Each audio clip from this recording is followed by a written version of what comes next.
ओम शांति, ओम शांति, ओम शांति। बाबा कह रहे हैं, मीठे बच्चे, तुम्हें अभी नाम रूप की बीमारी से बचना है। किसी भी नाम रूप में अभी नहीं फंसना है, क्योंकि अभी हम लोग जैसे किसी के साथ रह रहे हैं ना, तो बोलते ये बहुत अच्छा है, हम रिजल्ट दे दिए बाबा को, ये बहुत अच्छा है। अब कुछ दिन के बाद वो खराब होगा, तो आपको तो उसके साथ पूरा जीवन रहना पड़ जाएगा ना। पूरा जीवन आप क्या की बोल, क्योंकि आप जवाब दे दिए बाबा को कि बाबा ये बहुत अच्छा है। तो आप अगर वो खराब हो गया तो जिम्मेवार कौन? बाबा की आप, हम ना। इसीलिए बाबा कहता है कि नाम रूप से की बीमारी से बचना है।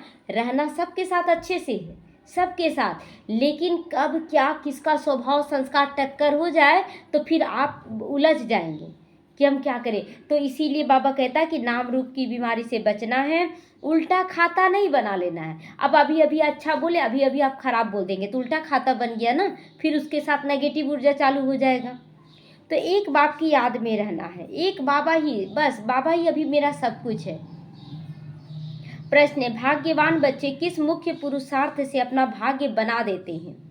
उत्तर है, भाग्यवान बच्चे सबको सुख देने का पुरुषार्थ करते हैं, मनसा वाचा कर्मणा कोई को भी दुख नहीं देते हैं, शीतल होकर चलते हैं। शीतल होकर चलते हैं तो भाग्य बनता जाता है। हर जगह बहुत अच्छे से चलते रहना है तो अपने आप हमारे अंदर एक्यूरेसी आने लगती है। और अगर आपका भावना सच्चा है तो आपका बाहरी रूप भी ठीक होता जाएगा, क्योंकि अंदर का प्रभाव बाहर निकलता है। तुम्हारी यह स्टूडेंट लाइफ है, तुम्हें अब घुटके नहीं खाने हैं। गुटका मतलब हार नहीं खाना। बार बार ठोकर लग के गिर जाते हैं तो बच्चे तो नहीं है। बच्चा क्या होता है, चलता है तो गिर जाता है। हमें समझदारी मिल गई है ना, तो अब गुटका नहीं खाना है, अपार खुशी में रहना है। गीत बजाए तुम ही हो माता पिता तुम ही हो। ओम शांति। सभी बच्चे मुरली सुनते हैं, जहाँ भी मुरली जाती है सब जानते हैं कि जिसकी महिमा गाई जाती वह कोई साकारी नहीं है, निराकार की भी महिमा है। बोलते हैं ना मेरा बाबा, तो बाबा ब्रह्मा बाबा के लिए नहीं अभी कह रहे हैं, अभी शिव बाबा के लिए बाबा कह रहे हैं। ब्रह्मा बाबा भी है लेकिन मुख्य अभी शिव बाबा को लेके चलना है सबको। तो निराकार की महिमा है, निराकार साकार द्वारा अभी सम्मुख मुरली सुना रहे हैं। ऐसे भी कहेंगे कि अभी हम आत्मा उन्हें देख भी रहे हैं, महसूस करते हैं कि नहीं, बाबा के साथ चल रहे हैं। अभी हर बात में बोलते बाबा है मेरे साथ। तो आत्मा बहुत सूक्ष्म है, इन आंखों से देखने में नहीं आती है। भक्ति मार्ग में भी जानते हैं कि हम आत्मा सूक्ष्म है, परंतु पूरा रहस्य बुद्धि में नहीं है कि आत्मा है क्या। परमात्मा को याद करते हैं परंतु वह क्या है ये नहीं जानते हैं एक्यूरेट। चलो भक्ति मार्ग में भी समझते थे कि भगवान है, याद करते, अभी भी वही चीज़ है। ब्राह्मणों में भी आत्मा क्या है परमात्मा क्या है ये पूरी तरह से नहीं जान रहे लोग, इसीलिए अभी फंसे पड़े हैं। तो यह दुनिया जानती है, तुम भी नहीं जानते थे। यह दुनिया नहीं जानती, तुम भी नहीं जानते थे। अभी तुम बच्चों को ये निश्चय है कि यह कोई लौकिक टीचर व संबंधी भी नहीं है। लौकिक टीचर या संबंधी है नहीं है। जैसे सृष्टि में और मनुष्य, वैसे यह भी दादा भी था, ब्रह्मा बाबा भी था। ब्रह्मा बाबा भी था, जैसे लौकिक में सब शादी ब्याह करते हैं, बच्चों के साथ रहते हैं परिवार, वैसे ही तो ब्रह्मा बाबा भी रहा। तो तुम जब महिमा गाते हो तम त्वमेव माता च पिता तमेव, तो जब गाते तो किसके लिए गाते हैं? सूक्ष्म के लिए गाते हैं, शिव बाबा के लिए गाते हैं, ब्रह्मा माँ के लिए गाते हैं। तो समझते थे कि ऊपर में कोई है। अभी बाप कहते मैंने इनमें प्रवेश किया है, मैं वही इनमें इसमें हूँ, वही इसमें हूँ, जो मैं निराकार हूँ, मैं ही इनमें हूँ। आगे तो बहुत प्रेम से महिमा गाते थे, डर भी रखते थे पहले, अगर गलती करेंगे तो भगवान सजा देगा, भगवान ऐसा करेगा। तो हम लोगों के अंदर डर भी रहता था, ये इसका अनादर करेंगे तो ऐसा हो जाएगा, बहुत तरह का डर रहता था। अभी तो वह यहाँ इस शरीर में आए हुए हैं, जो निराकार था वो साकार में आ गया। वह बैठ बच्चों को अब समझाते हैं कि कर्म कैसे करना है। दुनिया नहीं जानती कि वह क्या सिखलाते हैं, वह तो गीता का भगवान श्री कृष्ण समझते हैं। वह कह देते हैं वह राजयोग सिखलाते हैं। लोग क्या कहते हैं, श्री कृष्ण राजयोग सिखला रहा है। अच्छा, बाकी बाप क्या करते हैं? अब बाबा पूछेगा ना कि जब श्री कृष्ण सिखा रहा राजयोग तो बाप क्या करते हैं? भल गाते थे तुम कि त्वमेव माता च पिता, परंतु उनसे क्या कब कैसे मिलता कुछ भी नहीं जानते थे। जानते थे कुछ भी नहीं जानते हैं। गीता सुनते थे तो समझते थे श्री कृष्ण द्वारा राजयोग सीखा था, फिर वह कब आकर सिखलाएंगे ये किसी को नहीं पता है। वह भी ध्यान में आता होगा इस समय यह वही महाभारत लड़ाई है जो जरूर श्री कृष्ण का समय होगा, जरूर वही हिस्ट्री ज्योग्राफी रिपीट होनी चाहिए ना। अब कलयुग का अंत और सतयुग का आदि हो रहा है, तो वही श्री कृष्ण का राज्य भाग आने जा रहा है। और इस समय सब के साथ क्या हो रहा है कि लोग एक दूसरे के साथ मन का भी युद्ध कर रहे हैं, तन का भी युद्ध कर रहे हैं, महाभारत लड़ाई है। अब इसमें देखते हैं कि जो जीतेगा वो होगा। तो जीतेगा का मतलब लड़ाई करके किसी को मार काट के जीतना का नहीं है। यहाँ जीतने का मतलब कि हम कितने को दिल को जीत लेते, कितने दिलों को जीत लेते हैं। जो दिल से कहीं भी रहे आपको याद जरूर करेगा। तो दिन प्रतिदिन समझते जाएंगे, जरूर गीता का भगवान होना चाहिए। बरोबर महाभारत लड़ाई भी देखने में आती है, जरूर इस दुनिया का अंत होगा। दिखाते पांडव पहाड़ पर चले गए, पांडव पहाड़ पर चढ़े गए, तो उनकी वृद्धि में यह आता है, बुद्धि में आता होगा ना कि बरोबर विनाश तो सामने खड़ा है। अब पहाड़ पे चढ़ रहे हैं तो एक एक करके शरीर छोड़ते जा रहे हैं, तो सबको मालूम होगा ना कि सबको शरीर छोड़ेंगे।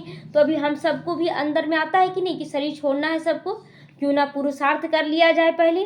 तो अब श्री कृष्ण है कहाँ, ढूंढते रहेंगे। जब तक तुमसे सुने कि गीता का भगवान श्री कृष्ण नहीं शिव है, तुम्हारी बुद्धि में तो ये बात पक्की है, जब तक सुनेंगे तब तक विनाश आ जाएगा। तो इसीलिए बाबा कह रहे तुम्हारी बुद्धि में पक्की हो गई है कि भगवान कौन है, श्री कृष्ण कौन है। तो यह तो तुम कभी भूल नहीं सकते, भूल सकते हैं। अब संगम युग में कोई को तुम समझा भी सकते हो कि गीता का भगवान श्री कृष्ण नहीं शिव है, ये भी समझा सकते हैं। दुनिया में कोई को भी ये नहीं कहेगा सिवाय तुम बच्चों के। ये कोई कहेगा बाहर वाला कि इस गीता का ज्ञान श्री कृष्ण नहीं शिव बाबा देते हैं, ये केवल बाबा के बच्चे कहेंगे।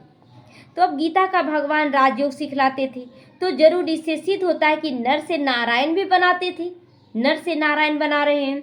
तुम बच्चे जानते हो कि भगवान हमको पढ़ाते हैं तो बरोबर नर से नारायण ही बनाते हैं। इन लक्ष्मी नारायण का स्वर्ग में राज्य था, तो अभी स्वर्ग नहीं है, अभी स्वर्ग है, अभी कहीं नहीं स्वर्ग है। तो नारायण भी तो नहीं है, न स्वर्ग है न नारायण थे, न देवताएं भी नहीं है।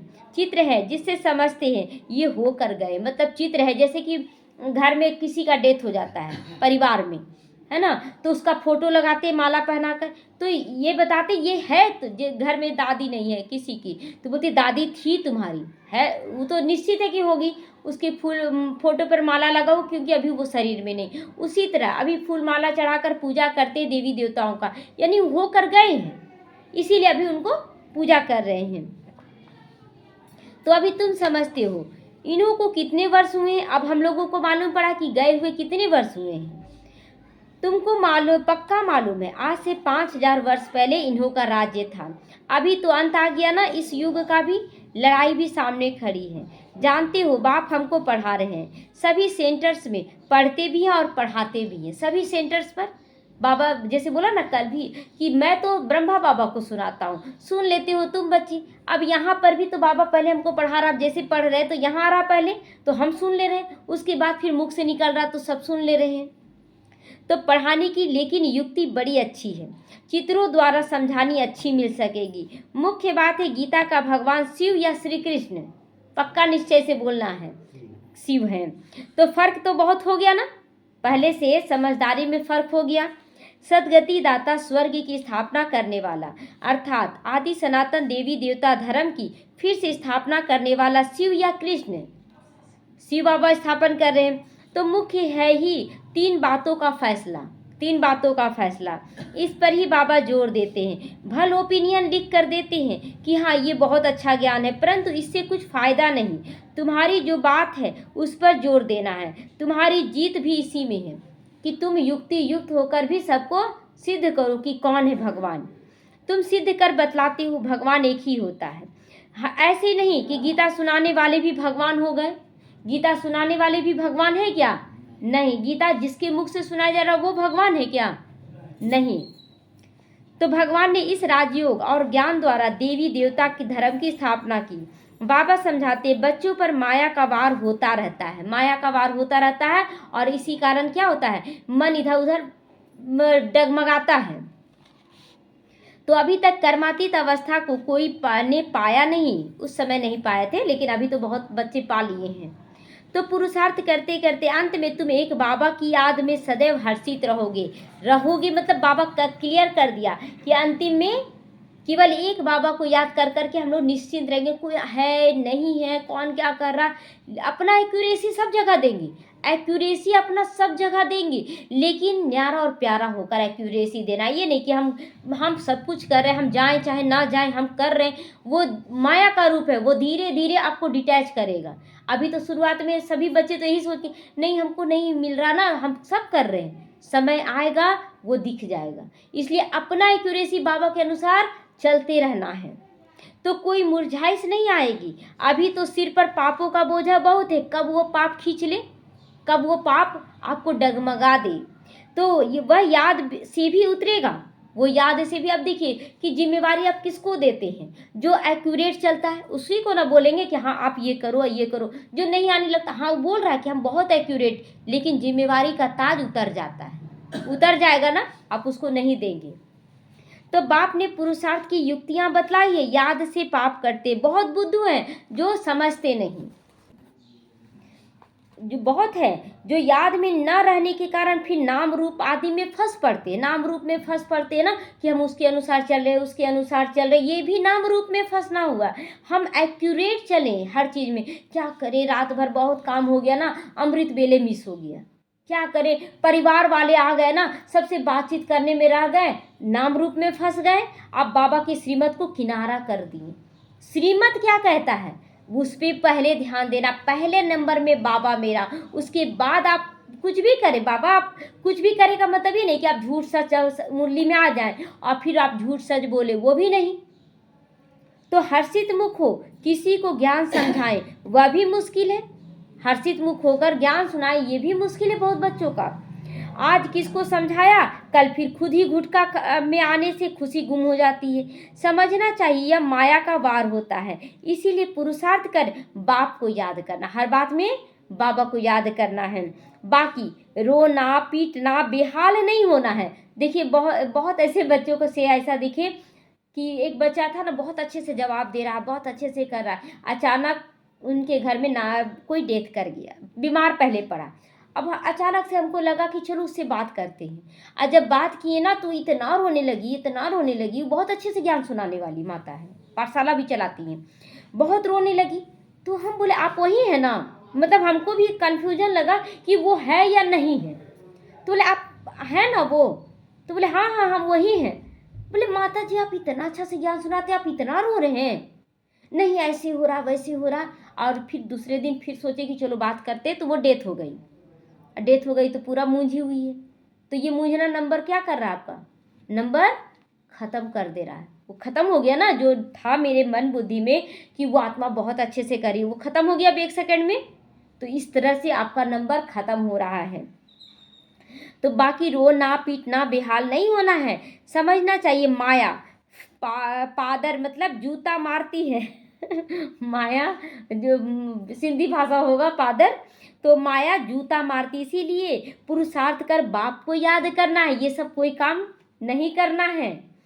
तो बाप की याद से बहुत खुशी रहेगी, मुख से झट वाणी निकलेगी, क्या करना चाहिए कैसे, बाबा तुरंत उसको टच करता है।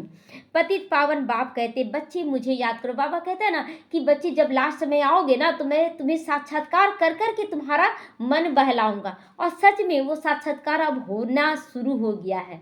बाबा नज़दीकी का अनुभव करवा रहा कि कैसे सब कुछ अच्छा होगा, कैसे चुने जाओगे तुम, ये सारा कुछ क्लियर कर रहा है बाबा। मनुष्य तो एक भी नहीं जिसको रचता बाप का परिचय हो, एक भी नहीं है जिसको अच्छी तरह से परिचय हो। मनुष्य होकर बाप को ना जाने तो जानवर से भी उसको बदतर ही कहेंगे ना, कि बाप को नहीं जान रहा। जानवर भी अपने जानवर का भी बच्चा को आप देखेंगे कि झुंड में भी छोड़ देंगे तो वो अपने माँ बाप को पहचान लेता है। और हम भूल जाते, बोलते क्या करे बाबा, लौकिक परिवार में हम भूल ही जाते, ये ऐसे करता बाबा। नहीं, बाबा परसों रोज क्लियर किया ना कि जो बोल रहे हैं ना कि लौकिक परिवार वाले, तुम्हारे अंदर कमी है। बाबा परसों रोज मुरली में बोला है कि तुम्हारे अंदर का कमी है, उसको सुधारो। तो गीता में श्री कृष्ण का नाम डाल दिया, तो बाप को याद कैसे करें, यही बड़ी भूल है। जो तुमको समझानी है। गीता का भगवान शिव बाबा वही वर्षा देते हैं। मुक्ति जीवन मुक्ति दाता वह है, और धर्म वालों की बुद्धि में बैठता नहीं। वह तो हिसाब किताब चुकतू करके वापस घर चले जाएंगे। जो नहीं बैठता जिसकी बुद्धि में, वो केवल मुक्ति को पाएंगे, घर चले जाएंगे। पिछाड़ी में थोड़ा परिचय मिला, फिर जाएंगे अपने धर्म में। तुमको बाप समझाते तुम देवता थे, अभी फिर बाप को याद करने से तुम देवता बन जाओगे, विक्रम विनाश हो जाएंगे। फिर भी उल्टे सुलटे धंधे कर लेते हो, उल्टे सुलटे धंधे करके अपने आप को बिजी कर लेते हैं। तो बाबा को लिखते, आज हमारी अवस्था मुरझाई हुई है। धीरे धीरे ही ना सूक्ष्म रूप से माया क्या करती है, कैप्चर करने लगती है, और माया अपने बस में करती। फिर बोलते बाबा आज हम मुरझाए हुए हैं। बाबा को याद नहीं किया, याद नहीं करोगे तो जरूर मुरझाओगे ना। यह है ही मुर्दों की दुनिया, सभी मरे पड़े देवभान में। तो हमें आत्मिक स्वरूप में देखना है कि पहले नंबर में बाबा को कैसे हम रखें। तुम बाप के बने हो तो बाप का फरमान क्या है, मुझे याद करो विक्रम विनाश हो जाए। यह शरीर तो पुराना तमो प्रधान है, पिछाड़ी तक कुछ न कुछ होता रहेगा। जब तक बाबा की याद में रहकर कर्मातीत अवस्था को पाएं, तब तक माया हिलाती रहेगी, किसी को भी छोड़ेगी नहीं। माया किसी को भी नहीं छोड़ेगी। इसीलिए अभी कर्मातीत अवस्था नहीं है, ये अंतिम स्टेज है। और उस समय जब कर्मातीत होगा तब हम बच्चे क्या हैं, फिर कर्मातीत होकर बाबा के साथ जाएंगे। एक बाबा की याद जांच करते रहना चाहिए कि माया कैसे धक्का खिलाती है। भगवान हमको पढ़ाती हैं, यह भूलना क्यों चाहिए, भगवान हमें पढ़ा रहा है। आत्मा कहती है हमारी प्राणों से भी प्यारा मेरा बाबा है, बोलते हैं ना, मेरा सबसे प्यारा बाबा। फिर बाबा दूसरे नंबर तीसरे नंबर क्यों चला जाता है, ये सब सोचना है। ऐसे बाप को फिर तुम भूलते क्यों हो। बाप धन देते हैं दान करने के लिए। प्रदर्शनी मेले में तुम बहुतों को दान कर सकते हो। धन कौन सा धन दे रहा बाबा, ज्ञान का धन दे रहा है। तो ज्ञान का धन सबको देना है। आप ही शौक से भागना चाहिए ना ज्ञान देने के लिए, स्थूल चीज़ों में नहीं, पहले ज्ञान का धन में भागना चाहिए। अभी तो बाबा को ताकीद करनी पड़ती, मतलब उमंग दिलाना पड़ता है, जगाना पड़ता है। अभी देखिए जब भी लौकिक युगल थे ना, तो जब भी जाते हैं दुकान ना तो बोलते हैं कि तुम किस लिए जा रही, देखो हम तो जा रहे तो अपना कमाई करने जा रहे, जिससे तुम्हारा ये घर चल सके। हम बोले कि देखिए अब आप कमाई तो कर रहे हैं, अब मेरा पेट तो ऐसे ही भर दे रहा बाबा, बिना खाए भी मेरा पेट भर जा रहा है, तो हमको आपके धन का क्या ज़रूरत है। और देखिए जो ज्ञान मिल रहा है, शक्ति मिल रहा है, उससे कितनी आत्माओं का कल्याण हो रहा है।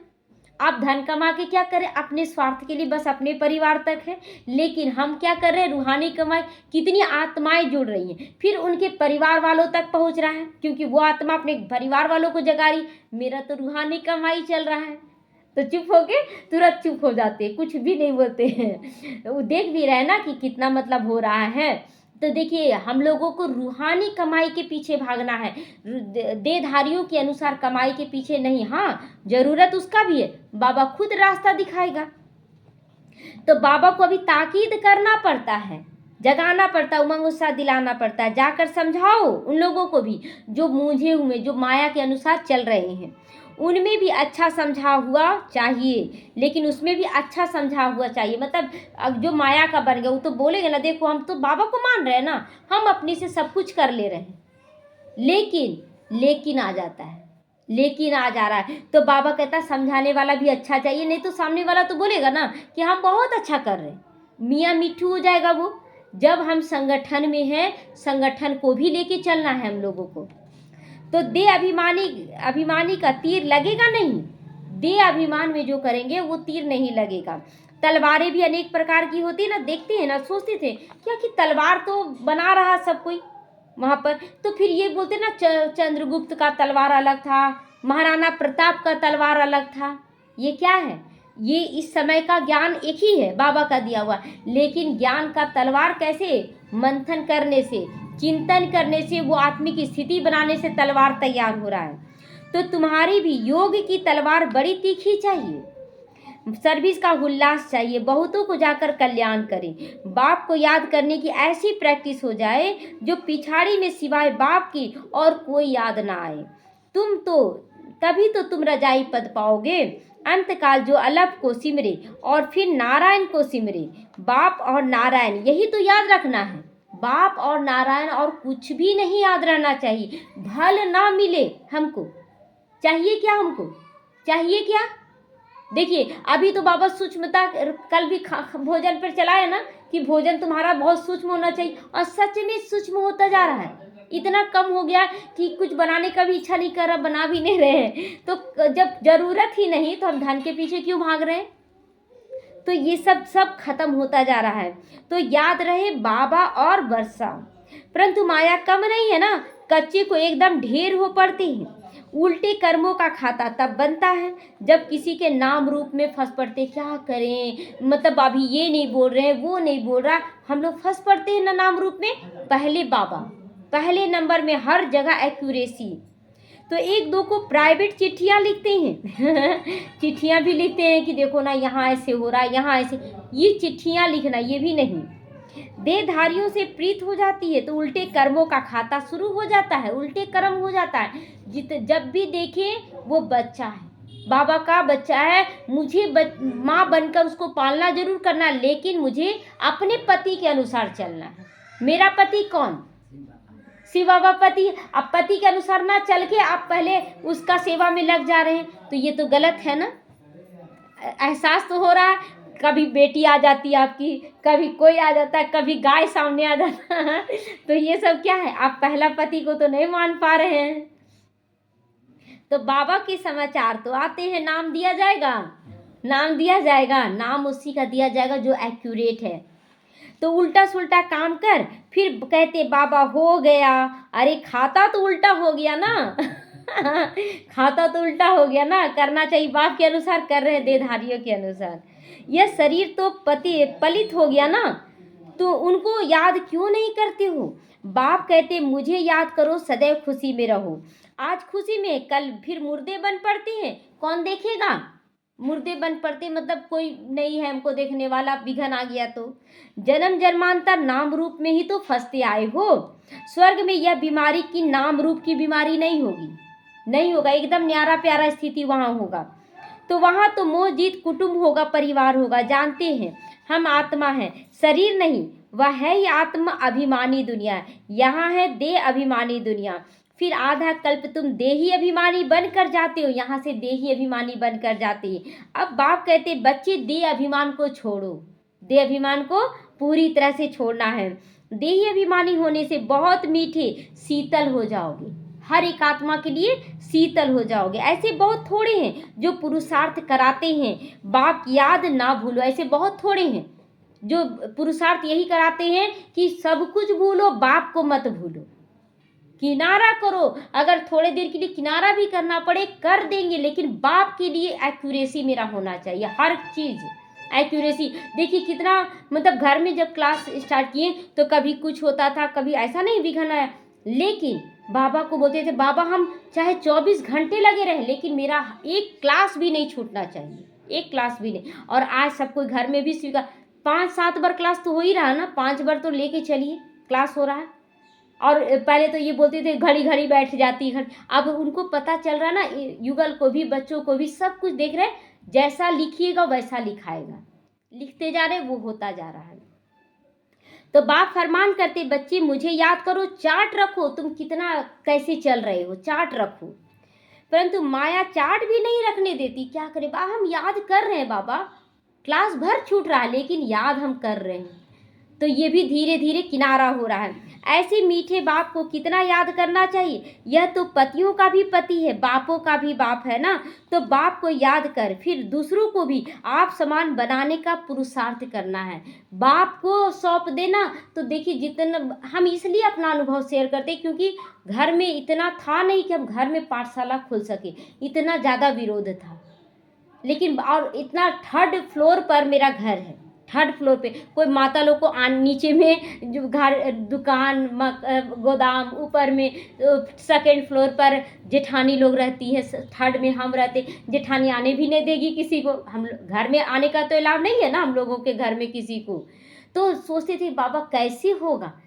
आज देखिए सूक्ष्म रूप से पाठशाला खुल गया, अब जितने बार क्लास करा रहे हैं, कोई रोकने ठोकने वाला नहीं, बल्कि अब तो जेठ जेठानी भी बोल दी ना कि नहीं तुम्हारे पक्ष में हम हैं, क्लियर कर दी। अब युगल को भी दाल नहीं गल रहा है कि जब टोटल परिवार इधर चल गया तो वो भी बोले नहीं सब चीज़ में ठीक है। तो कैसे एक एक करके दिल जिताया। बहुत कड़ा स्वभाव था ना सबका, वो तो आप लोगों से छिपा भी नहीं है। तो इसमें दिलचस्पी बहुत अच्छी रखनी है, पुरुषार्थ कराने में भी दिलचस्पी रखनी है। ये नहीं कि हम छोड़ दे रहे जो है जैसा है। क्यों छोड़े? अब अगर मेरा बच्चा गलत रास्ते में जाएगा तो उसको छोड़ देंगे? नहीं ना छोड़ेंगे। सर्विसिबल बच्चों को तो बाप नौकरी से छुड़ा देते हैं। जो सर्विसिबल बच्चे हैं उसको नौकरी से भी छुड़ा देते हैं कि भल नौकरी मत करो, तुम सर्विस करो। और बहुत बच्चे नौकरी के पीछे भाग जाते हैं। तो सरकमस्टांस देखकर कहेंगे, अब आपका इच्छा है नौकरी करने का तो सरकमस्टांस देखेंगे ना, आप बाहर से करें नहीं, हमको तो जॉब करना है, हमको सेवा करना बाबा का, और अंदर में चल रहा है कि नहीं हमको तो इधर भी देखना पड़ेगा, तो बाबा तो आपका अंदर का देख रहा। तो इसीलिए बाबा कह रहा सरकमस्टांस देख कर कहेंगे कि अब इस धंधे में लग जाओ। एम ऑब्जेक्ट तो सामने खड़ा है सबका कि क्या करना है। भक्ति मार्ग में भी चित्रों के आगे याद में बैठते हैं ना, तुमको तो सिर्फ आत्मा समझकर परमात्मा बाप को याद करना है। विचित्र बनकर विचित्र बाप को याद करना यह मेहनत है। विश्व का मालिक बनना कोई मौसी का घर नहीं है। मौसी का घर तो नहीं। अभी देखिए एक आत्मा को पैसे का बहुत ज़रूरत था तो वो सिलाई करने लगी, बोली बाबा हमको सिलाई चाहिए। अब सिलाई बहुत आने लगा, बहुत सिलाई करने लगी, लेकिन उसको एहसास हुआ कि नहीं हम किस चीज़ के पीछे भाग रहे हैं, बाबा इस सब से छुड़ा रहा है और हम इसके लिए भाग रहे हैं। तो वो बोली कि नहीं जितना हो सकेगा उतना हम सिलाई करेंगे, हमको इसके पीछे नहीं भागना है। अब वो कर रही है ज़रूर सिलाई, लेकिन डिटैच होकर कर रही है, डिटैच होकर, लेकिन अपना एक्यूरेट क्लास। तो जो सिलाई दे रही थी ना उसको वो बोली भी कि क्या बात है आप नहीं कर रहे, तो बोली नहीं हम इधर सब कुछ करते हुए तब उधर करेंगे, बाकी बाबा कैसे पूरा करेगा बाबा जाने, हमको उससे मतलब नहीं है। तो बाबा कहता विश्व का मालिक बनना कोई मौसी का घर तो नहीं है, सब बन जाएंगे। तो बाप कहते मैं विश्व का मालिक नहीं बनता हूँ, मैं तुमको बनाता हूँ। कितना माथा मारना पड़ता है समझाने के लिए, बाबा को भी कैसे कैसे समझाना पड़ता है। सपूत बच्चों को आप ही ओना लगा रहेगा, छुट्टी लेकर भी सेवा में लग जाएंगे। ओना रहेगा, एकदम दिन भर नशा रहेगा कि हमको कैसे सेवा करना है, सब कुछ एक तरफ, पहले बाबा को कैसे हमको करना है सेवा। कई बच्चों का बंधन भी है, मोह भी रहता है। बंधन है, सामने वाला बांध रहा, लेकिन मोह भी रहता है और मोह के कारण वो बंधन और कड़ा हो जाता है। तो बाप कहते तुम्हारी सब बीमारियां बाहर निकलेंगी। जैसे कि हम कह रहे हैं ना कि नहीं बाबा हमको तो अच्छे से करना है, हम अच्छे से कर रहे हैं, लेकिन अगर आपके अंदर मोह है तो वो समय आएगा तो आपका मोह का बीमारी प्रत्यक्ष हो जाएगा, सही में आपका मोह है, बाबा करवाता है। तो तुम बाप को याद करते रहो, माया तुमको हटाने की कोशिश करती है। याद ही मुख्य है, रचता और रचना के आदि मध्य अंत का ज्ञान मिला, बाकी और क्या चाहिए। भाग्यवान बच्चे सबको रास्ता दिखाएंगे। भाग्यवान बच्चे जो रहेंगे सुख देने का भी पुरुषार्थ करते हैं। मनसा वाचा कर्मणा किसी को दुख नहीं देते, शीतल होकर चलते तो भाग्य भी बनता जाता है। अगर कोई नहीं समझते हैं तो समझा जाता है इनके भाग्य में नहीं है, अगर नहीं समझ रहे हैं तो क्या समझा जाएगा, चलो इनका भाग्य यहीं पर रुकने का था, इतना ही था उनके भाग्य में। तो जिनके भाग्य में वो अच्छी रीति सुनते हैं, अनुभव भी सुनाते हैं क्या क्या करते थे, अब मालूम पड़ा ना जो कुछ किया उससे दुर्गति ही हुई। पहले जो जो करते आए हैं तो अपना अनुभव सुनाते हैं ना कि हाँ यहाँ पर हमसे गलती हुआ, यहाँ हम ऐसे किए, लेकिन बाबा को नहीं छोड़े, लगन रहा तो निकल भी गए। गलतियाँ तो बहुत हुई हैं। तो सदगति को तब पाए जब बाप को याद करें। बहुत मुश्किल, कोई घंटा आधा घंटा याद करते होंगे, नहीं तो गुटखा खाते रहेंगे। बाप कहते आधा कल्प गुटखा खाया तब बाप मिला है ना। आधा कल्प भक्ति मार्ग में गुटखा ही तो खाए ना। स्टूडेंट लाइफ है तो खुशी होनी चाहिए। स्टूडेंट को कोई कमाई का टेंशन रहता है क्या, उसको तो माँ बाप पूरा करता है। तो परंतु बाप को घड़ी घड़ी भूल जाते हैं बाबा के बच्चे। स्टूडेंट लाइफ को भूल जाना माना बाप को भूल जाना। तो बाप कहते हैं तुमको कर्म योगी हो तुम, वह धंधा आदि तो करना ही है, नींद भी कम करना अच्छा है। याद से कमाई होगी, खुशी में रहेगी, याद में बैठना जरूरी है। दिन में भी फुर्सत नहीं मिलती, इसीलिए रात को समय निकालना चाहिए। याद में बहुत खुशी रहेगी। किसी को बंधन है तो कह सकते हमको तो बाप से वर्षा लेना है, इसमें कोई रोक नहीं सकता है। सभी सिर्फ गवर्नमेंट को जाए समझाओ कि विनाश सामने खड़ा है। बाप कहते मुझे याद करो, विक्रम विनाश होंगे और यह अंतिम जन्म पवित्र जरूर रहना, मनसा वाचा कर्मणा पवित्र हमें जरूर रहना है।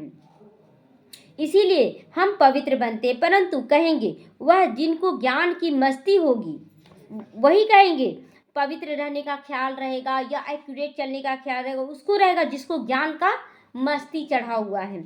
ऐसे नहीं कि यहाँ आकर फिर देहधारियों को याद करते रहे, क्या करे, ये ऐसा है, वो ऐसा है, ऐसा, ये सब कुछ भी नहीं याद रहना चाहिए, एक बाबा और कुछ भी नहीं। तो देह अभिमान में आकर लड़ना झगड़ना, जैसे क्रोध का भूत हो जाता है ना, उस समय क्रोध का भूत हो जाने से चेहरा कैसा बदल जाता है।